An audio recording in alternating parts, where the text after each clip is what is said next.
Well, welcome back to the Oval for the review of what was a fantastic game between Bangladesh and New Zealand. New Zealand getting over the line just. I've got Brendan McCullum and Atter Ali Khan alongside me. Baz, first to you, you're a relieved man.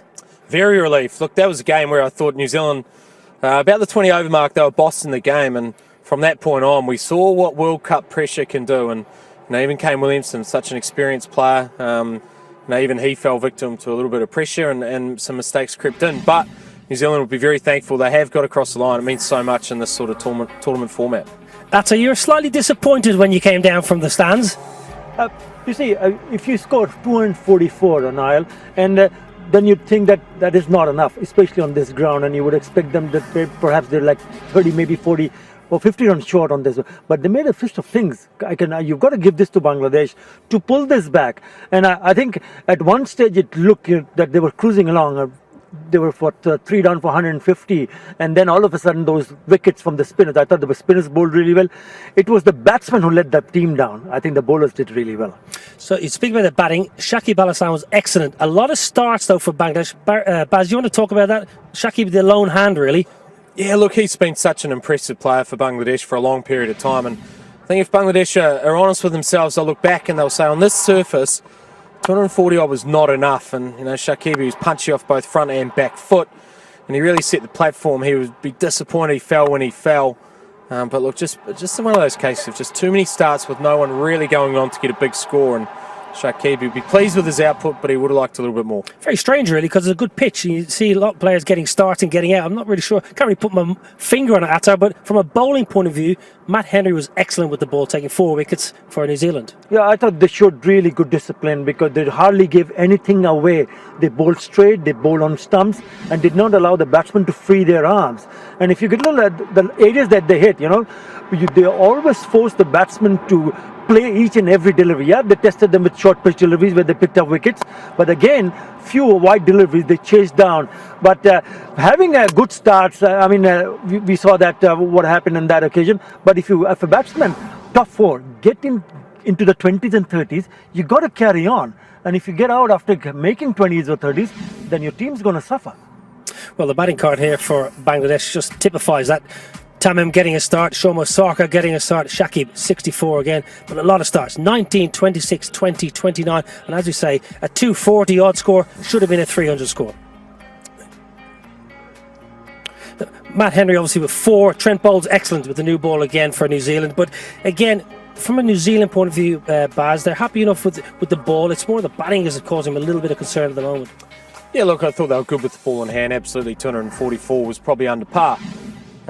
Just a little bit concerned, on the back of Williamson and Taylor and even Latham, who's a very experienced customer and normally unflustered. He played a shot today we'll be disappointed with. But on the back of that, there's just not quite enough substance for my liking. They got across the line today.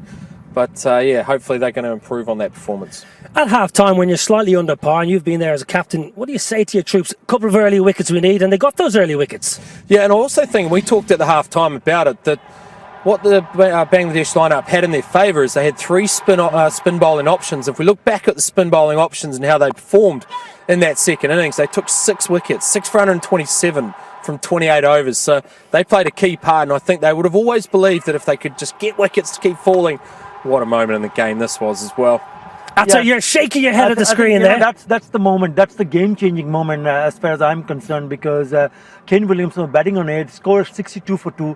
That if that would have gone out, if Mushfiqur Rahim did not got the gloves in front of the stumps, and the ball would have gone on and hit the stumps. It would have hit the stumps. Yeah, it would have definitely hit the stumps. So in the heat of the moment, he did something which he should not have done, but that's the way it goes. But that certainly is the turning point, because if Kane Williamson was out then, new batsman in, it would have been a lot more difficult, because in the end, Bangladesh pushed New Zealand right at the back end of the game.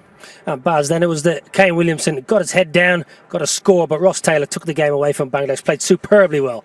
Yeah, he played really, really well, and his statistics since the last World Cup are nothing short of mind-blowing. He's second only to Virat Kohli, and I'm talking the great Virat Kohli, and his run output. And what Ross Taylor did again today is just, he came out, he played with a lot of intent right from ball one. Kane Williamson struggled to touch on in these conditions, but Taylor was very aggressive, and he struck above 100 for a long period of time, and he was a bit unlucky to get out when he got out, strangled down the leg side, but he played off both feet. He was punchy through the offside. He was aggressive against spin. Another world-class innings.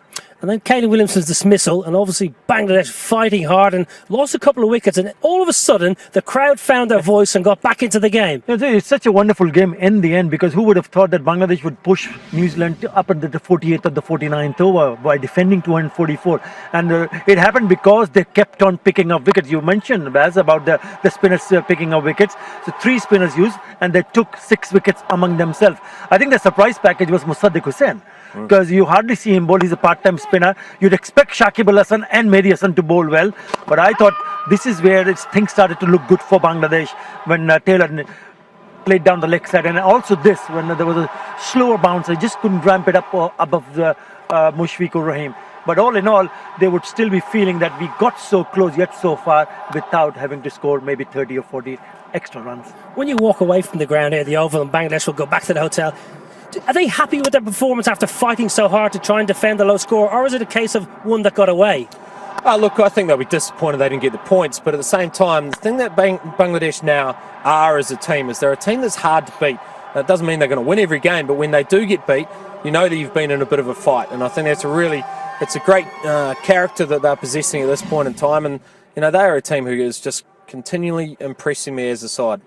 Well, the New Zealand batting card, Ross Taylor, you mentioned, Baz, has been absolutely sensational, and words cannot describe how well he is playing. 82 off 91, a man of the match performance, but good contributions all the way through. Neesham 25, de Grandhomme 15, but Santner 17 off 12, crucial runs. Yeah, it was, and that's why I'd like to see him maybe bat a little bit higher. Obviously, there's the bowling lineup as well, and we talked about the spin success that the Bangladesh spinners were able to operate with, picking up those 6 wickets, but Santner, to me, he's a calm individual. You just look at him, he's got a bit of presence about him. He's got the ability to bowl very, very economically. He's turned games at times and then also finished it off with a bat. I thought he bowled really well, didn't he? I mean, he bowled 10 overs and he picked up a wicket and gave away hardly any runs. I mean, if you give 40 odd runs in 10 overs, match over, done. Well, a fantastic win for New Zealand, getting the momentum, getting the points, and this is how the table looks and the table shapes up as the World Cup starts to find its feet. New Zealand, top of the table. Brendan McCullum, absolutely delighted. Bangladesh have played well, 2 points. We've had a wonderful day here at the Oval. I want to thank my gentlemen, Atar Ali Khan and Brendan McCullum. We hope you've enjoyed the cricket, and we look forward to seeing you again.